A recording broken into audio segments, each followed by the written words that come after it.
Article 52 से 78 तक part 5 of the constitution में यूनियन एग्जीक्यूटिव के बारे में प्रोविजंस दिए गए हैं, जिसमें president, vice president, prime minister, council of ministers और अटॉर्नी जनरल ऑफ इंडिया शामिल होते हैं।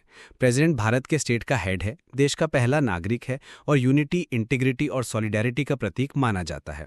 प्रेसिडेंट को डायरेक्टली लोगों द्वारा इलेक्ट नहीं किया जाता, बल्कि एक इलेक्टोरल कॉलेज के द्वारा चुना जाता है। इसमें दोनों हाउसेज ऑफ पार्लियामेंट के इलेक्टेड मेंबर्स, स्टेट्स के लेजिस्लेटिव असेंबलीज के इलेक्टेड मेंबर्स और दिल्ली और पुडुचेरी के लेजिस्लेटिव असेंबलीज के इलेक्टेड मेंबर्स शामिल होते हैं। Nominated members of parliament, state legislative assemblies, state legislative councils यानी बाइकैमरल लेजिस्लेचर्स वाले स्टेट्स और दिल्ली पुडुचेरी के नॉमिनेटेड एमएलएस इस प्रोसेस में वोट नहीं करते। अगर कोई लेजिस्लेटिव असेंबली डिसॉल्व हो जाती है तो उसके मेंबर्स प्रेसिडेंशियल इलेक्शन में वोट देने का अधिकार खो देते हैं, चाहे नए इलेक्शन अभी हुए ना हो। कॉन्स्टिट्यूशन ने इंश्योर किया है कि अलग अलग स्टेट्स के रिप्रेजेंटेशन का स्केल यूनिफॉर्म हो और स्टेट्स और यूनियन के बीच पैरिटी बनी रहे। इसके लिए हर स्टेट लेजिस्लेटिव असेंबली के इलेक्टेड मेंबर के वोट्स का कैलकुलेशन होता है। स्टेट की पॉपुलेशन को असेंबली के इलेक्टेड मेंबर्स की संख्या से डिवाइड किया जाता है और रिजल्ट को नियरेस्ट 1000 तक लिया जाता है। पार्लियामेंट के इलेक्टेड मेंबर्स के वोट्स का कैलकुलेशन इस तरह से होता है कि स्टेट असेंबलीज के टोटल वोट्स को पार्लियामेंट के दोनों हाउसेस के टोटल इलेक्टेड मेंबर से डिवाइड किया जाता है। इलेक्शन प्रोपोर्शनल रिप्रेजेंटेशन सिस्टम के तहत होता है, जिसमें सिंगल ट्रांसफरेबल वोट का यूज होता है और वोटिंग सीक्रेट बैलेट से होती है। इस सिस्टम का मकसद है कि विनर को एब्सोल्यूट मेजॉरिटी मिले। कैंडिडेट के जीतने के लिए एक फिक्स्ड कोटा ऑफ वोट्स लेना जरूरी होता है, जो टोटल वैलिड वोट्स को सीट्स टू बी फिल्ड +1 से डिवाइड करके उसमें 1 ऐड करके निकलता है। हर वोटर को एक बैलेट पेपर मिलता है जिसमें वो प्रेफरेंसेस मार्क करता है, 1, 2, 3 एटसेट्रा। जितने कैंडिडेट्स हैं उतनी प्रेफरेंसेस देने का ऑप्शन होता है। पहले स्टेज में फर्स्ट प्रेफरेंस वोट्स काउंट होते हैं। अगर कोई कैंडिडेट कोटा अचीव कर लेता है तो वही विनर डिक्लेयर हो जाता है। अगर नहीं तो सबसे कम फर्स्ट प्रेफरेंस वोट्स वाले कैंडिडेट को एलिमिनेट करके उनके बैलेट्स को रिमेनिंग कैंडिडेट्स को सेकंड प्रेफरेंस के बेसिस पर ट्रांसफर किया जाता है। यह प्रोसेस तब तक चलता है जब तक कोई कैंडिडेट कोटा अचीव ना कर ले। इलेक्शन से रिलेटेड सारे डिस्प्यूट सुप्रीम कोर्ट डिसाइड करती है और उसका फैसला फाइनल होता है। इलेक्शन इस बेसिस पर चैलेंज नहीं किया जा सकता कि इलेक्टोरल कॉलेज इनकम्प्लीट था ड्यू टू वैकेंसीज। अगर सुप्रीम कोर्ट प्रेसिडेंशियल इलेक्शन को वॉइड डिक्लेयर कर दे तो भी उस प्रेसिडेंट के पहले के एक्ट्स वैलिड रहते हैं। कॉन्स्टिट्यूएंट असेंबली में कुछ मेंबर्स ने प्रेसिडेंट का इनडायरेक्ट इलेक्शन अनडेमोक्रेटिक बताया और डायरेक्ट इलेक्शन का सजेशन दिया, लेकिन फ्रेमर्स ने 2 रीजंस की वजह से इनडायरेक्ट मेथड चूज किया। पहला, पार्लियामेंट्री सिस्टम में प्रेसिडेंट नॉमिनल एग्जीक्यूटिव होता है और real power council of ministers के पास होती है, तो डायरेक्ट इलेक्शन का लॉजिक नहीं बनता। दूसरा, direct election costly, time consuming और लार्जली सेरेमोनियल पोजीशन के लिए अननेसेसरी होता है। कुछ मेंबर्स ने यह भी सजेस्ट किया कि प्रेसिडेंट को सिर्फ पार्लियामेंट के दोनों हाउसेस के मेंबर्स इलेक्ट करें, लेकिन ये रिजेक्ट हुआ क्योंकि इससे एक पार्टी डोमिनेटेड पार्लियामेंट अपने पार्टी कैंडिडेट को चुन सकती थी, जो प्रेसिडेंट की यूनियन और स्टेट्स दोनों का रिप्रेजेंटेटिव होने के रोल को कमजोर करता। Current system equal representation ensure करता है। यह भी कहा गया कि प्रोपोर्शनल रिप्रेजेंटेशन टर्म यहाँ मिसलीडिंग है, क्योंकि ये जनरली तब यूज होता है जब एक से ज्यादा सीट्स फिल करनी होती हैं, जबकि प्रेसिडेंशियल इलेक्शन एक सीट के लिए होता है। इसलिए प्रेफरेंशियल या ऑल्टरनेटिव वोट सिस्टम ज्यादा सही टर्म होती।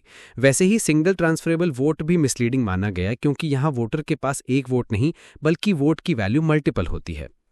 प्रेसिडेंट ऑफ इंडिया के इलेक्शन के लिए एलिजिबल होने के लिए कुछ बेसिक कंडीशंस होती हैं। कैंडिडेट भारत का सिटीजन होना चाहिए, कम से कम 35 साल का होना चाहिए, लोकसभा का मेंबर बनने की क्वालिफिकेशन होनी चाहिए और किसी भी union government, state government, local authority या किसी पब्लिक अथॉरिटी के अंडर ऑफिस ऑफ प्रॉफिट नहीं रखना चाहिए। लेकिन सिटिंग प्रेसिडेंट या वाइस प्रेसिडेंट, किसी स्टेट का गवर्नर और यूनियन या स्टेट लेवल के मिनिस्टर्स को ऑफिस ऑफ प्रॉफिट नहीं माना जाता, इसलिए वो कंटेस्ट कर सकते हैं। नॉमिनेशन के लिए कैंडिडेट के पास कम से कम 50 इलेक्टर्स प्रपोजर और 50 इलेक्टर सेकेंडर्स होने चाहिए और 15,000 रुपए का सिक्योरिटी डिपॉजिट आरबीआई में जमा करना होता है। अगर कैंडिडेट टोटल वैलिड वोट्स का 1/6 भी सिक्योर नहीं कर पाता तो ये डिपॉजिट फोरफीट हो जाता है। ये रिक्वायरमेंट्स 1997 में बढ़ाई गई थी। पहले सिर्फ 10 प्रपोजर्स, 10 सेकेंडर्स और 2,500 रुपए डिपॉजिट होता था, ताकि नॉन सीरियस कैंडिडेट्स को डिस्करेज किया जा सके। ऑफिस संभालने से पहले प्रेसिडेंट को ओथ या एफर्मेशन लेना होता है, जिसमें वो वचन देते हैं कि ऑफिस फेथफुली एग्जीक्यूट करेंगे, कॉन्स्टिट्यूशन और लॉ को प्रिजर्व, प्रोटेक्ट और डिफेंड करेंगे और भारत के लोगों की सेवा और उनके वेलफेयर के लिए समर्पित रहेंगे। ये oath chief justice of India देते हैं और अगर वो अवेलेबल ना हो तो सुप्रीम कोर्ट के सीनियर मोस्ट जज देते हैं। जो भी पर्सन एक्टिंग प्रेसिडेंट होता है उसे वही ओथ लेना पड़ता है। कॉन्स्टिट्यूशन ने प्रेसिडेंट के ऑफिस के लिए कुछ कंडीशंस भी दी हैं। प्रेसिडेंट पार्लियामेंट के किसी भी हाउस या किसी स्टेट लेजिस्लेचर का मेंबर नहीं हो सकता। अगर इलेक्शन के समय वो मेंबर हैं तो सीट ऑटोमेटिकली वेकेट हो जाती है। प्रेसिडेंट कोई और ऑफिस ऑफ प्रॉफिट नहीं रख सकते। उन्हें राष्ट्रपति भवन का ऑफिशियल रेजिडेंस रेंट फ्री मिलता है और एमोल्यूमेंट्स, अलाउंसेस और प्रिविलेजेस मिलते हैं जो पार्लियामेंट डिसाइड करती है। ये टर्म के दौरान कम नहीं किए जा सकते। 2008 में सैलरी 1.5 लाख रुपए महीने से बढ़ाकर 5 लाख रुपए महीना कर दी गई। 2008 में रिटायर्ड प्रेसिडेंट की पेंशन 3 लाख रुपए पर एनम से बढ़ाकर करंट सैलरी का 50% पर मंथ कर दी गई। फॉर्मर प्रेसिडेंट्स को furnish residence, phone, car, medical care, travel facility, secretarial staff और ऑफिस एक्सपेंसेस 1 लाख रुपए पर ईयर तक मिलते हैं। डिसीज प्रेसिडेंट के स्पाउस को फैमिली पेंशन प्रेसिडेंट की पेंशन का 50% मिलता है। साथ में residence, phone, car, medical care, travel facility, secretarial staff और 20,000 रुपए पर ईयर तक ऑफिस एक्सपेंसेस मिलते हैं। प्रेसिडेंट को लीगल इम्यूनिटी होती है। उन्हें उनके टर्म के दौरान अरेस्ट या इंप्रिजनमेंट नहीं किया जा सकता और ऑफिशियल एक्ट्स के लिए कोई केस फाइल नहीं किया जा सकता। क्रिमिनल प्रोसीडिंग्स पर्सनल एक्ट्स के लिए भी टर्म के दौरान नहीं चल सकती। हाँ, सिविल केसेस पर्सनल एक्ट्स के लिए फाइल किए जा सकते हैं, लेकिन 2 महीने का नोटिस देना जरूरी होता है। प्रेसिडेंट का टर्म 5 साल का होता है, जो उनके ऑफिस हैंडल करने की डेट से शुरू होता है, लेकिन वो कभी भी वाइस प्रेसिडेंट को रेजिग्नेशन देकर पद छोड़ सकते हैं। उन्हें इंपीचमेंट के थ्रू भी रिमूव किया जा सकता है। अगर सक्सेसर रेडी ना हो तो प्रेसिडेंट अपना टर्म कंप्लीट होने के बाद भी कंटिन्यू कर सकते हैं, जब तक नया प्रेसिडेंट चार्ज ना ले ले। प्रेसिडेंट को मल्टीपल टर्म्स के लिए रीइलेक्ट किया जा सकता है, जबकि यूएस प्रेसिडेंट को सिर्फ 2 टर्म का लिमिट होता है। इंपीचमेंट सिर्फ वायोलेशन ऑफ द कॉन्स्टिट्यूशन के लिए पॉसिबल है, लेकिन इस टर्म की डेफिनेशन कॉन्स्टिट्यूशन में नहीं दी गई है। प्रोसेस पार्लियामेंट के किसी भी हाउस में स्टार्ट हो सकता है, जिसमें चार्जेस कम से कम 1/4 मेंबर साइन करते हैं और प्रेसिडेंट को 14 डेज का नोटिस दिया जाता है। अगर वो हाउस टोटल मेंबरशिप के 2/3 मेजॉरिटी से रेजोल्यूशन पास कर दे तो मैटर दूसरे हाउस में जाता है, जो चार्जेस को इन्वेस्टिगेट करता है। इस प्रोसेस में प्रेसिडेंट को अपना केस रखने का और रिप्रेजेंटेटिव रखने का अधिकार होता है। अगर दूसरा हाउस भी 2/3 मेजॉरिटी से रेजोल्यूशन पास कर दे तो प्रेसिडेंट उस डेट से ऑफिस से रिमूव हो जाता है। ये एक क्वासी जुडिशियल प्रोसेस है और इसमें nominated members of both the houses vote कर सकते हैं, लेकिन स्टेट लेजिस्लेटिव असेंबलीज, दिल्ली और पुडुचेरी के असेंबलीज का रोल नहीं होता है। अभी तक किसी प्रेसिडेंट का इंपीचमेंट नहीं हुआ है। प्रेसिडेंट के ऑफिस में वैकेंसी तब आ सकती है जब टर्म कंप्लीट हो जाए, रेजिग्नेशन हो, इंपीचमेंट से रिमूवल हो, डेथ हो या डिस्क्वालिफिकेशन या इलेक्शन अनलमेंट हो जाए। अगर टर्म के एंड पर वैकेंसी हो तो इलेक्शन पहले ही करा लिया जाता है ताकि गैप न आए। अगर डिले हो जाए तो आउटगोइंग प्रेसिडेंट कंटिन्यू करता है जब तक नया प्रेसिडेंट चार्ज न ले ले। इस सिचुएशन में वाइस प्रेसिडेंट एक्टिंग प्रेसिडेंट नहीं बनता। अगर वैकेंसी रेजिग्नेशन, रिमूवल, डेथ या डिस्क्वालिफिकेशन से हो तो 6 महीने के अंदर नया इलेक्शन होना चाहिए और नया प्रेसिडेंट अपने एजम्पशन डेट से फुल 5 ईयर का टर्म सर्व करेगा। अगर ऑफिस सडनली वेकेंट हो जाए तो वाइस प्रेसिडेंट एक्टिंग प्रेसिडेंट बनता है जब तक नया प्रेसिडेंट इलेक्ट ना हो जाए। अगर प्रेसिडेंट टेम्परेरीली अपनी ड्यूटीज परफॉर्म नहीं कर सकते, इलनेस, एब्सेंस या किसी और रीजन से, तो वाइस प्रेसिडेंट फंक्शंस डिस्चार्ज करता है जब तक प्रेसिडेंट वापस ना आ जाए। अगर वाइस प्रेसिडेंट का ऑफिस भी वेकेंट हो तो chief justice of India acting president बनता है और अगर वो अवेलेबल ना हो तो सुप्रीम कोर्ट का सीनियर मोस्ट जज ये रोल लेता है। एक्टिंग प्रेसिडेंट को भी फुल पावर्स, प्रिविलेजेस, इम्यूनिटीज और पार्लियामेंट द्वारा डिसाइड किए गए इमोल्यूमेंट्स और अलाउंसेस मिलते हैं। प्रेसिडेंट ऑफ इंडिया के पास पावर्स और फंक्शंस काफी ब्रॉड रेंज में होते हैं, जो आमतौर पर 7 मेन कैटेगरीज में डिवाइड किए जाते हैं: executive, legislative, financial, judicial, diplomatic, military और इमरजेंसी पावर्स। एग्जीक्यूटिव पावर्स के अंडर गवर्नमेंट ऑफ इंडिया के सारे एग्जीक्यूटिव एक्शंस ऑफिशियली प्रेसिडेंट के नाम में होते हैं। प्रेसिडेंट रूल्स बना सकते हैं कि उनके नाम से इशू होने वाले ऑर्डर्स और ऑफिशियल इंस्ट्रूमेंट्स कैसे ऑथेंटिकेट होंगे और यूनियन गवर्नमेंट के बिजनेस का स्मूथ ट्रांजैक्शन और मिनिस्टर्स के बीच डिस्ट्रीब्यूशन कैसे होगा। प्रेसिडेंट प्राइम मिनिस्टर को अपॉइंट करते हैं और बाकी मिनिस्टर्स को भी, जो उनके प्लेजर पर ऑफिस में रहते हैं। अटॉर्नी जनरल ऑफ इंडिया को भी प्रेसिडेंट अपॉइंट करते हैं और उनकी रेम्यूनरेशन डिसाइड करते हैं, जो उनके प्लेजर पर ही सर्व करते हैं। President comptroller and auditor general of India, chief election commissioner और दूसरे इलेक्शन कमिश्नर्स, यूपीएससी के चेयरमैन और members, state governors, finance commission के चेयरमैन और मेंबर्स जैसे की ऑफिशियल्स को अपॉइंट करते हैं। वो प्राइम मिनिस्टर से यूनियन अफेयर्स या किसी लेजिस्लेटिव प्रपोजल पर इंफॉर्मेशन मांग सकते हैं और किसी मिनिस्टर के decision to full council of ministers के सामने रिकंसिडर के लिए भेजने को कह सकते हैं। प्रेसिडेंट कमीशंस अपॉइंट कर सकते हैं एससीज, एसटीज और अदर बैकवर्ड क्लासेस की कंडीशन इन्वेस्टिगेट करने के लिए और इंटरस्टेट काउंसिल बना सकते हैं सेंटर और स्टेट्स के बीच कोऑपरेशन बढ़ाने के लिए। यूनियन टेरिटरीज का डायरेक्ट एडमिनिस्ट्रेशन अपॉइंटेड एडमिनिस्ट्रेटर्स के थ्रू होता है और प्रेसिडेंट किसी एरिया को शेड्यूल्ड एरिया डिक्लेयर कर सकते हैं। शेड्यूल्ड और ट्राइबल एरियाज के एडमिनिस्ट्रेशन में स्पेशल पावर्स रखते हैं। लेजिस्लेटिव पावर्स इस बात से आती हैं कि प्रेसिडेंट पार्लियामेंट का इंटीग्रल पार्ट होते हैं। वो पार्लियामेंट को समन या प्रोरोग कर सकते हैं, लोकसभा को डिसॉल्व कर सकते हैं और जॉइंट सिटिंग बुला सकते हैं, जो लोकसभा स्पीकर प्रिसाइड करते हैं। हर जनरल इलेक्शन के बाद पहले सेशन के स्टार्ट में और हर साल के शुरुआत में प्रेसिडेंट पार्लियामेंट को एड्रेस करते हैं। वो किसी बिल या मैटर पर हाउसेस को मैसेजेस भेज सकते हैं, और जब स्पीकर या डेप्यूटी स्पीकर लोकसभा या चेयरमैन डेप्यूटी चेयरमैन राज्यसभा के पोस्ट वेकेंट हो जाएं तो प्रिसाइडिंग मेंबर्स अपॉइंट करते हैं। प्रेसिडेंट राज्यसभा में लिटरेचर, साइंस, आर्ट और सोशल सर्विस के फील्ड से 12 मेंबर्स नॉमिनेट करते हैं, और लोकसभा में एंग्लो इंडियन कम्युनिटी से 2 मेंबर्स नॉमिनेट कर सकते हैं। एमपीज की डिस्क्वालिफिकेशन का फैसला वो इलेक्शन कमीशन से कंसल्ट करके करते हैं। कुछ बिल्स इंट्रोड्यूस करने के लिए, जैसे कंसोलिडेटेड फंड ऑफ इंडिया से एक्सपेंडिचर या स्टेट बाउंड्रीज ऑल्टर करने वाले बिल्स, प्रेसिडेंट की प्रायर अप्रूवल चाहिए होती है। जब पार्लियामेंट कोई बिल पास करके प्रेसिडेंट के पास भेजता है तो वो असेंट दे सकते हैं, असेंट रोक सकते हैं, या अगर मनी बिल नहीं है तो रिकंसिडरेशन के लिए वापस भेज सकते हैं। लेकिन अगर बिल दोबारा पास हो जाए तो असेंट देना कंपलसरी होता है। स्टेट बिल्स जो गवर्नर रिजर्व करके प्रेसिडेंट को भेजते हैं, उनमें प्रेसिडेंट असेंट दे सकते हैं, रोक सकते हैं, या गवर्नर को रिकंसिडर के लिए वापस भेजने को कह सकते हैं। लेकिन यहाँ दोबारा पास होने पर भी असेंट देना कंपलसरी नहीं है। पार्लियामेंट सेशन में ना होने पर प्रेसिडेंट ऑर्डिनेंसेस इशू कर सकते हैं, जो 6 हफ्तों के अंदर अप्रूव होने चाहिए और कभी भी विड्रॉ किए जा सकते हैं। सीएजी, यूपीएससी, फाइनेंस कमीशन जैसी बॉडीज की रिपोर्ट्स पार्लियामेंट के सामने रखना भी प्रेसिडेंट का काम है। वो Andaman and Nicobar islands, Lakshadweep, Dadra and Nagar Haveli, Daman and Diu, Ladakh और पुडुचेरी जब असेंबली सस्पेंडेड या डिसॉल्व्ड हो के लिए रेगुलेशंस बना सकते हैं।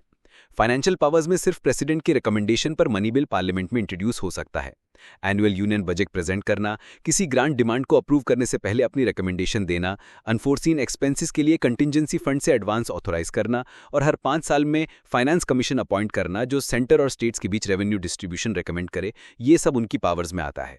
जुडिशियल पावर्स में प्रेसिडेंट चीफ जस्टिस और सुप्रीम कोर्ट के जजेस, साथ ही हाई कोर्ट्स के जजेस अपॉइंट करते हैं। वो किसी भी लीगल या फैक्चुअल क्वेश्चन पर सुप्रीम कोर्ट से नॉन बाइंडिंग एडवाइस मांग सकते हैं। प्रेसिडेंट पार्डन्स, रिप्रीव्स, रेस्पाइट्स, रेमिशंस ग्रांट कर सकते हैं या सेंटेंसेस कम्यूट या सस्पेंड कर सकते हैं 3 केसेस में: कोर्ट मार्शल के डिसीजंस, यूनियन लॉज के ऑफेंसेस और डेथ सेंटेंसेस।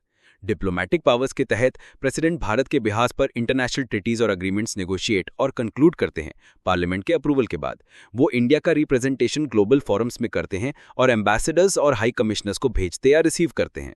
मिलिट्री पावर्स में प्रेसिडेंट इंडिया के डिफेंस फोर्सेस के सुप्रीम कमांडर होते हैं। वो आर्मी, नेवी और एयरफोर्स के चीफ्स अपॉइंट करते हैं और पार्लियामेंट के अप्रूवल के साथ वॉरियर देश में पीस एस्टैब्लिश कर सकते हैं।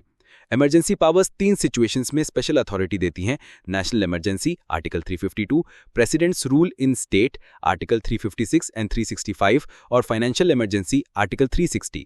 प्रेसिडेंट ऑफ इंडिया के पास ये पावर होती है कि वो पार्लियामेंट से पास हुए बिल्स को अप्रूव या रिजेक्ट करें उससे पहले कि वो लॉ बन जाएं। ये आर्टिकल 111 ऑफ द कॉन्स्टिट्यूशन में लिखा गया है। जब कोई बिल प्रेसिडेंट के पास असेंट के लिए आता है तो उनके पास 3 ऑप्शंस होते हैं। वो असेंट दे सकते हैं, असेंट रोक सकते हैं, या अगर बिल मनी बिल नहीं है तो उसे पार्लियामेंट को रिकंसिडरेशन के लिए वापस भेज सकते हैं। लेकिन अगर पार्लियामेंट उस बिल को फिर से पास करके भेज दे, चाहे चेंजेस के साथ या बिना चेंजेस के, तो प्रेसिडेंट को असेंट देना ही पड़ता है। इस पावर को प्रेसिडेंट का वीटो पावर कहते हैं, जिसका मेन पर्पस होता है जल्दबाजी में या पुअरली थॉट आउट लेजिस्लेशन को रोकना और ऐसे कानून को स्टॉप करना जो अनकॉन्स्टिट्यूशनल हो सकते हैं। मॉडर्न गवर्नमेंट्स में वीटो पावर जनरली 4 टाइप्स की होती हैं: एब्सोल्यूट वीटो यानी बिल्कुल असेंट ना देना, क्वालिफाइड वीटो जिसको लेजिस्लेचर एक हायर मेजॉरिटी से ओवरराइड कर सकती है, सस्पेंसिव वीटो जिसको सिंपल मेजॉरिटी से ओवरराइड किया जा सकता है, और पॉकेट वीटो यानी बिल पर कोई एक्शन ना लेना। इंडिया में प्रेसिडेंट के पास इनमें से 3 टाइप्स होते हैं: एब्सोल्यूट वीटो, सस्पेंसिव वीटो और pocket veto. Qualified veto USA में होता है, इंडिया में नहीं। एब्सोल्यूट वीटो तब होता है जब प्रेसिडेंट बिल्कुल रिफ्यूज कर देते हैं पार्लियामेंट के पास किए बिल को साइन करने से और उस बिल का जर्नी वहीं खत्म हो जाता है। ये यूजुअली प्राइवेट मेंबर्स बिल्स या ऐसे गवर्नमेंट बिल्स के लिए होता है जब कैबिनेट रिजाइन कर चुकी होती है और नई कैबिनेट साइन करने से मना कर देती है।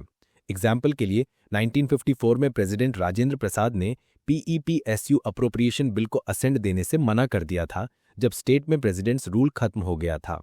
1991 में प्रेसिडेंट R वेंकटरमन ने salary, allowances and pension of members of parliament amendment bill को असेंट नहीं दिया क्योंकि ये बिल बिना रिक्वायर्ड प्रायर रिकमेंडेशन के पास हो गया था। सस्पेंसिव वीटो तब होता है जब प्रेसिडेंट बिल को पार्लियामेंट को रिकंसिडरेशन के लिए वापस भेजते हैं। अगर पार्लियामेंट फिर से पास कर दे, चेंजेस के साथ या बिना चेंजेस के, तो प्रेसिडेंट को उसे साइन करना ही पड़ता है। इंडिया में ये सिर्फ सिंपल मेजॉरिटी से होता है जबकि यूएसए में हायर मेजॉरिटी चाहिए होती है। मनी बिल्स के लिए ये वीटो पॉसिबल नहीं है क्योंकि मनी बिल सिर्फ प्रेसिडेंट के प्रायर अप्रूवल के साथ इंट्रोड्यूस होता है और रिफ्यूज करना रेयर होता है। पॉकेट वीटो तब होता है जब प्रेसिडेंट बिल पर इनडेफिनेट टाइम तक कोई एक्शन नहीं लेते। कॉन्स्टिट्यूशन में कोई टाइम लिमिट नहीं है कि प्रेसिडेंट कितने दिन में डिसीजन ले, तो बिल पेंडिंग रह सकता है। यूएसए में प्रेसिडेंट को 10 दिन में एक्शन लेना होता है, इसलिए इंडियन प्रेसिडेंट का पॉकेट यूएसए से ज़्यादा बड़ा है। 1986 में प्रेसिडेंट ज़ैल सिंह ने पॉकेट वीटो का यूज़ किया था Indian post office amendment bill पर, जो प्रेस फ्रीडम को रिस्ट्रिक्ट करने के लिए क्रिटिसाइज किया गया था। ये बिल 1989 तक पेंडिंग रहा, जब प्रेसिडेंट वेंकटरामन ने इसे वापस भेज दिया और नई गवर्नमेंट ने इसे ड्रॉप कर दिया। ये इंपॉर्टेंट है कि प्रेसिडेंट किसी कॉन्स्टिट्यूशनल अमेंडमेंट बिल को वीटो नहीं कर सकते। 24th कॉन्स्टिट्यूशनल अमेंडमेंट एक्ट 1971 के बाद प्रेसिडेंट के लिए ये मैंडेटरी है कि वो ऐसे बिल्स को असेंट दें। प्रेसिडेंट के पास स्टेट लॉज पर भी वीटो पावर होती है। कोई स्टेट बिल तभी लॉ बनेगा जब गवर्नर उसे साइन करे, या फिर अगर गवर्नर ने उसे प्रेसिडेंट के कंसिडरेशन के लिए रिजर्व किया हो तो प्रेसिडेंट साइन करे। आर्टिकल 200 के अकॉर्डिंग जब स्टेट लेजिस्लेचर कोई बिल गवर्नर को भेजती है तो गवर्नर या तो साइन करेगा या असेंट रोकेगा, या फिर अगर मनी बिल नहीं है तो इसे रिकंसिडरेशन के लिए वापस भेजेगा या इसे प्रेसिडेंट के लिए रिजर्व करेगा। अगर बिल प्रेसिडेंट के पास आता है आर्टिकल 201 के तहत, तो प्रेसिडेंट के पास 3 ऑप्शंस हैं: साइन करें, असेंट रोक दें, या गवर्नर को डायरेक्ट करें कि इसे स्टेट लेजिस्लेचर को रिकंसिडरेशन के लिए वापस भेजे। अगर लेजिस्लेचर इसे फिर से पास करके भेज दे तो भी प्रेसिडेंट को साइन करना कंपलसरी नहीं है, यानी स्टेट लेजिस्लेचर प्रेसिडेंट का वीटो ओवरराइड नहीं कर सकती। पार्लियामेंट बिल्स की तरह कॉन्स्टिट्यूशन स्टेट बिल्स के लिए भी कोई टाइम लिमिट नहीं देता, तो प्रेसिडेंट इन पर भी पॉकेट वीटो यूज कर सकते हैं। Article 123 of the constitution president को ये पावर देता है कि जब पार्लियामेंट सेशन में ना हो तो वो ऑर्डिनेंसेस इशू कर सकें। ये ऑर्डिनेंसेस पार्लियामेंट के पास किए हुए लॉज की तरह काम करते हैं, लेकिन ये टेम्परेरी नेचर के होते हैं। ये पावर प्रेसिडेंट की सबसे इंपॉर्टेंट लेजिस्लेटिव अथॉरिटी मानी जाती है, जिसका यूज अर्जेंट या अनएक्सपेक्टेड सिचुएशंस में किया जाता है, लेकिन इसका यूज सिर्फ कुछ स्पेसिफिक कंडीशंस में ही हो सकता है। पहली कंडीशन ये है कि प्रेसिडेंट तभी ऑर्डिनेंस इशू कर सकते हैं जब दोनों हाउसेस पार्लियामेंट में सेशन में ना हो, या फिर जब एक हाउस सेशन में ना हो, क्योंकि लॉ बनाने के लिए दोनों हाउसेस की अप्रूवल चाहिए होती है। अगर दोनों हाउसेस सेशन में हैं तो कोई ऑर्डिनेंस वैलिड नहीं होता, मतलब प्रेसिडेंट का ऑर्डिनेंस मेकिंग पावर पार्लियामेंट के साथ पैरेलल एक ऑल्टरनेटिव लॉ मेकिंग सिस्टम नहीं है। दूसरी कंडीशन यह है कि प्रेसिडेंट को ऑर्डिनेंस इशू करने से पहले ये सेटिस्फाई होना चाहिए कि इमीडिएट एक्शन लेना जरूरी है। कूपर केस 1970 में सुप्रीम कोर्ट ने कहा कि ये सेटिस्फैक्शन कोर्ट में चैलेंज किया जा सकता है अगर ये प्रूव हो जाए कि ये मैलाफाइड यानी बैड इंटेंशन के साथ किया गया, जैसे अगर प्रेसिडेंट जानबूझकर पार्लियामेंट का सेशन खत्म कर दे सिर्फ इसलिए कि एक कंट्रोवर्शियल टॉपिक पर ऑर्डिनेंस पास हो जाए और पार्लियामेंट्री डिबेट अवॉइड हो जाए। पहले 30th कॉन्स्टिट्यूशनल अमेंडमेंट एक्ट 1975 ने प्रेसिडेंट की सेटिस्फैक्शन को फाइनल बना दिया था और जुडिशियल रिव्यू से बाहर रखा था, लेकिन 44th कॉन्स्टिट्यूशनल अमेंडमेंट एक्ट 1978 ने ये क्लॉज हटा दिया। अब प्रेसिडेंट की सेटिस्फैक्शन मैलाफाइड होने पर कोर्ट में क्वेश्चन की जा सकती है। तीसरी बात यह है कि प्रेसिडेंट का ऑर्डिनेंस मेकिंग पावर उन्हीं सब्जेक्ट्स पर अप्लाई होता है जिन पर पार्लियामेंट लेजिस्लेट कर सकता है, और वो भी कॉन्स्टिट्यूशनल लिमिट्स के अंदर। मतलब ऑर्डिनेंस सिर्फ उन मैटर्स पर हो सकता है जो पार्लियामेंट के अथॉरिटी में आते हैं, और ये कॉन्स्टिट्यूशन के रेस्ट्रिक्शंस के अगेंस्ट नहीं जा सकता, जैसे फंडामेंटल राइट्स को खत्म या कम नहीं कर सकता। चौथी कंडीशन ये है कि जब पार्लियामेंट वापस सेशन में आए तो ऑर्डिनेंस दोनों हाउसेस के सामने रखा जाना चाहिए। अगर दोनों हाउसेस इसे अप्रूव कर देते हैं तो ये रेगुलर लॉ बन जाता है। अगर पार्लियामेंट कुछ नहीं करता तो ये ऑर्डिनेंस ऑटोमेटिकली एक्सपायर हो जाता है जब दोनों हाउसेस के वापस मिलने के 6 वीक्स बीत जाते हैं। अगर दोनों हाउसेस अलग अलग डेट्स पर मिलते हैं तो 6 वीक का काउंट लेटर डेट के होता है। इसका मतलब एक ऑर्डिनेंस का मैक्सिमम लाइफ बिना अप्रूवल के 6 मंथ्स प्लस 6 वीक्स हो सकता है, क्योंकि पार्लियामेंट के सेशंस के बीच का गैप मैक्सिमम 6 मंथ्स हो सकता है। अगर ऑर्डिनेंस एक्सपायर भी हो जाए तो जब तक वो फोर्स में था उसके अंडर की गई एक्शंस वैलिड रहती हैं। प्रेसिडेंट किसी भी वक्त ऑर्डिनेंस विड्रॉ भी कर सकते हैं। इंपॉर्टेंट बात यह है कि ये पावर डिस्क्रिशनरी नहीं है। प्रेसिडेंट ऑर्डिनेंस सिर्फ काउंसिल ऑफ मिनिस्टर्स, जो प्राइम मिनिस्टर लीड करते हैं, उनके एडवाइस पर इशू या विड्रॉ कर सकते हैं। बाकी लॉज की तरह ऑर्डिनेंस भी रेट्रोस्पेक्टिव हो सकता है, मतलब पास डेट से अप्लाई हो सकता है। ये किसी एग्जिस्टिंग लॉ या ऑर्डिनेंस को चेंज या कैंसिल कर सकता है और टैक्स लॉज को भी मॉडिफाई कर सकता है, लेकिन ये कॉन्स्टिट्यूशन अमेंड नहीं कर सकता। ये ऑर्डिनेंस मेकिंग अथॉरिटी काफ़ी अनयूजुअल है और यूएसए, यूके जैसे कई डेमोक्रेटिक कॉन्स्टिट्यूशंस में नहीं मिलती। डॉक्टर BR अम्बेडकर ने कॉन्स्टिट्यूएंट असेंबली में एक्सप्लेन किया था कि ये पावर इसलिए दी गई थी ताकि एग्जीक्यूटिव अर्जेंट सिचुएशन में एक्ट कर सके जब पार्लियामेंट सेशन में ना हो। इसका नेशनल इमरजेंसी आर्टिकल 352 से कोई लेना देना नहीं है। प्रेसिडेंट नॉर्मल कंडीशंस में भी ऑर्डिनेंस इशू कर सकते हैं, चाहे वॉर, एक्सटर्नल थ्रेट या रिबेलियन ना हो। लोकसभा के रूल्स के हिसाब से जब भी कोई बिल ऑर्डिनेंस को रिप्लेस करने के लिए इंट्रोड्यूस होता है तो एक स्टेटमेंट देना मैंडेटरी होता है जो एक्सप्लेन करे कि इमीडिएट एक्शन क्यों जरूरी था। अब तक प्रेसिडेंट के ऑर्डिनेंस मेकिंग डिसीजन पर कोई स्पेसिफिक केस सुप्रीम कोर्ट नहीं गया, लेकिन डीसी वधवा केस 1987 काफी इंपॉर्टेंट है। कोर्ट ने देखा कि 1967 से 1981 के बीच बिहार के गवर्नर ने 256 ऑर्डिनेंसेस इशू किए और उन्हें सालों तक, कभी 1 साल कभी 14 साल तक फोर्स में रखा, सिर्फ बार बार री इशू करके, बिना उन्हें लॉ बनाने का एफर्ट किए। कोर्ट ने रूल किया कि ऐसे रिपीटेड रीप्रोमलगेशन जो लेजिस्लेटिव अप्रूवल के बिना हो, कॉन्स्टिट्यूशन के अगेंस्ट है और ऐसे ऑर्डिनेंसेस स्ट्राइक डाउन किए जा सकते हैं। कोर्ट ने एम्फेसाइज किया कि ऑर्डिनेंस मेकिंग पावर एक एक्सेप्शनल मेजर है, रेगुलर लेजिस्लेटिव प्रोसेस का रिप्लेसमेंट नहीं। Article 72 of the constitution president को ये पावर देता है कि वो उन लोगों को पार्डन यानी माफी दे सकते हैं जो किसी ऑफेंस में ट्राई और कन्विक्ट किए गए हैं। ये पावर 3 केसेस में अप्लाई होती है। पहला, जब पनिशमेंट या सेंटेंस किसी यूनियन लॉ के ऑफेंस के लिए हो। दूसरा, जब सेंटेंस किसी कोर्ट मार्शल यानी मिलिट्री कोर्ट ने दिया हो। और तीसरा, जब सेंटेंस डेथ पेनल्टी हो। प्रेसिडेंट का पार्डनिंग पावर एक एग्जीक्यूटिव पावर है और जुडिशियरी से इंडिपेंडेंट है, लेकिन जब प्रेसिडेंट ये पावर यूज करते हैं वो एक अपीलेट कोर्ट की तरह काम नहीं करते। इस पावर का पर्पस 2 चीजों के लिए है। एक, जुडिशियल एरर्स को करेक्ट करने का मौका देना, और दूसरा, अगर कोई सेंटेंस बहुत ज्यादा हार्श लगे तो उसमें रिलीफ देना। पार्डनिंग पावर की कुछ टाइप्स होते हैं। 1. पार्डन। इसमें कन्विक्शन और सेंटेंस दोनों खत्म हो जाते हैं और कन्विक्ट को पूरी तरह से सभी पनिशमेंट्स और डिस्क्वालिफिकेशन से फ्री कर दिया जाता है। 2. कम्यूटेशन। इसमें पनिशमेंट को एक लाइटर पनिशमेंट से रिप्लेस कर दिया जाता है, जैसे डेथ सेंटेंस को रिगरस इम्प्रिजनमेंट में बदल देना और फिर रिगरस इम्प्रिजनमेंट को सिंपल इम्प्रिजनमेंट में कन्वर्ट करना। 3. रेमिशन। इसमें सेंटेंस की लेंथ कम कर दी जाती है लेकिन पनिशमेंट का नेचर वही रहता है, जैसे 2 साल की रिगरस इम्प्रिजनमेंट को 1 साल कर देना। 4. रेस्पाइट। इसमें किसी स्पेशल रीजन की वजह से लेसर सेंटेंस दी जाती है, जैसे कन्विक्ट का फिजिकल डिसेबिलिटी होना या ऑफेंडर का प्रेग्नेंट वुमन होना। 5. रिप्रीव। इसका मतलब है सेंटेंस, स्पेशली डेथ सेंटेंस को टेम्पोरेरीली डिले करना ताकि कन्विक्ट को प्रेसिडेंट के पास पार्डन या कम्यूटेशन मांगने का टाइम मिल सके। आर्टिकल 161 के अंडर स्टेट का गवर्नर भी पार्डनिंग पावर रखता है। गवर्नर स्टेट लॉस के ऑफेंसेस में पार्डन, रिप्रीव, रेस्पाइट, रेमिशन ग्रांट कर सकता है या सेंटेंस को सस्पेंड, रेमिट या कम्यूट कर सकता है। लेकिन प्रेसिडेंट और गवर्नर के पावर्स में 2 मेन डिफरेंसेस हैं। प्रेसिडेंट कोर्ट मार्शल के सेंटेंसेस और डेथ सेंटेंसेस को पार्डन कर सकते हैं, लेकिन गवर्नर ये नहीं कर सकता। चाहे स्टेट लॉ में डेथ पेनल्टी का प्रोविजन हो, उसका पार्डन सिर्फ प्रेसिडेंट ही कर सकते हैं। हाँ, गवर्नर डेथ सेंटेंस को सस्पेंड, रेमिट या कम्यूट कर सकता है, इसलिए कुछ केसेस में दोनों के पावर सिमिलर हो जाते हैं। सुप्रीम कोर्ट ने कई केसेस में प्रेसिडेंट के पार्डनिंग पावर पर रूलिंग्स दी हैं और कुछ प्रिंसिपल्स एस्टैब्लिश किए हैं। 1. मर्सी मांगने वाले को प्रेसिडेंट के सामने ओरल हियरिंग का राइट नहीं होता। 2. प्रेसिडेंट एविडेंस को रिव्यू करके कोर्ट से अलग ओपिनियन बना सकते हैं। 3. प्रेसिडेंट ये पावर यूनियन कैबिनेट की एडवाइस पर एक्सरसाइज करते हैं। 4. प्रेसिडेंट अपने डिसीजन के रीजंस देने के लिए बाउंड नहीं होते। 5. प्रेसिडेंट हार्श या क्लियरली मिस्टेकन सेंटेंसेस में रिलीफ दे सकते हैं। 6. सुप्रीम कोर्ट को प्रेसिडेंट के इस पावर के लिए स्पेसिफिक गाइडलाइंस बनाने की जरूरत नहीं है। 7. प्रेसिडेंट का डिसीजन कोर्ट में तभी चैलेंज हो सकता है जब वो आर्बिट्ररी, इरेशनल, मालाफाइड या डिस्क्रिमिनेटरी हो।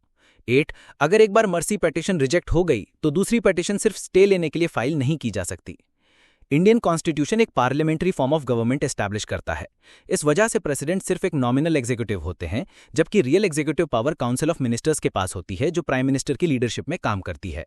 दूसरे शब्दों में, प्रेसिडेंट अपने पावर्स और फंक्शंस हमेशा काउंसिल ऑफ मिनिस्टर्स के एड और एडवाइस पर ही एक्सरसाइज करते हैं, जिसका हेड प्राइम मिनिस्टर होता है। Doctor B.R. अम्बेडकर ने प्रेसिडेंट की असली पोजीशन को बहुत क्लियरली एक्सप्लेन किया था।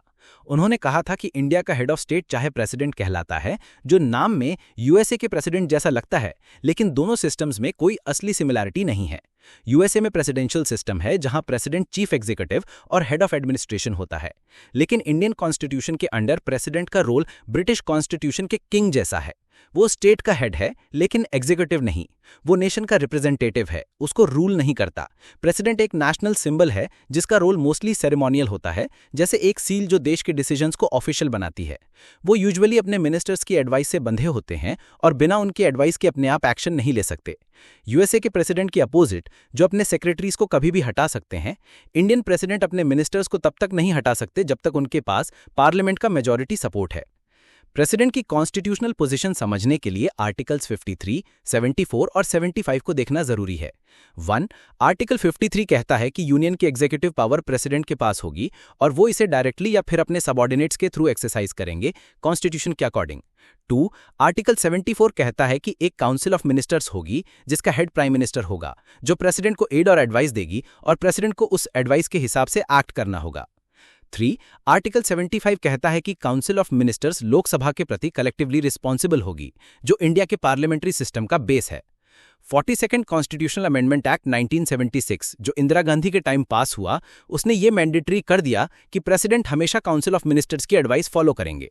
बाद में 44th कॉन्स्टिट्यूशनल अमेंडमेंट एक्ट 1978 जो जनता पार्टी गवर्नमेंट ने पास किया, उसने प्रेसिडेंट को पावर दी कि वो काउंसिल ऑफ मिनिस्टर्स की एडवाइस को एक बार रिकंसिडरेशन के लिए वापस भेज सकते हैं, चाहे जनरली या किसी स्पेसिफिक केस में। लेकिन रिकंसिडरेशन के बाद जो फाइनल एडवाइस आएगी, प्रेसिडेंट को उसको फॉलो करना होगा। मतलब प्रेसिडेंट एक बार एडवाइस वापस भेज सकते हैं, लेकिन फाइनल रिकंसिडर्ड एडवाइस उनके लिए बाइंडिंग है। एग्जाम्पल के लिए अक्टूबर 1997 में कैबिनेट ने प्रेसिडेंट के.आर. नारायणन को उत्तर प्रदेश में प्रेसिडेंट्स रूल लगाने का रिकमेंडेशन दिया। प्रेसिडेंट ने इस मैटर को रिकंसिडरेशन के लिए कैबिनेट को वापस भेजा और कैबिनेट ने डिसाइड किया कि इस पर आगे नहीं बढ़ना। इससे बीजेपी की कल्याण सिंह गवर्नमेंट बच गई। वहीं सितंबर 1998 में बिहार में प्रेसिडेंट्स रूल लगाने का रिकमेंडेशन प्रेसिडेंट ने वापस भेजा, लेकिन जब कैबिनेट ने दोबारा वही एडवाइस दी तो फरवरी 1999 में प्रेसिडेंट्स रूल इंपोज कर दिया गया। जनरली प्रेसिडेंट के पास कॉन्स्टिट्यूशनल डिस्क्रिशन नहीं होता, लेकिन कुछ स्पेसिफिक सिचुएशंस में वो अपने डिस्क्रिशन से काम कर सकते हैं, मतलब मिनिस्टर्स की एडवाइस के बिना। ये सिचुएशंस हैं 1. जब प्राइम मिनिस्टर अपॉइंट करना हो और लोकसभा में किसी पार्टी को क्लियर मेजॉरिटी ना मिली हो, या फिर सिटिंग प्राइम मिनिस्टर का अचानक देहांत हो जाए और कोई ऑब्वियस सक्सेसर ना हो। 2. जब काउंसिल ऑफ मिनिस्टर्स अपनी मेजॉरिटी लोकसभा में प्रूव करने में फेल हो जाएं तो उसको डिसमिस करना। 3. जब council of ministers majority lose कर दें तो लोकसभा को डिसॉल्व करना।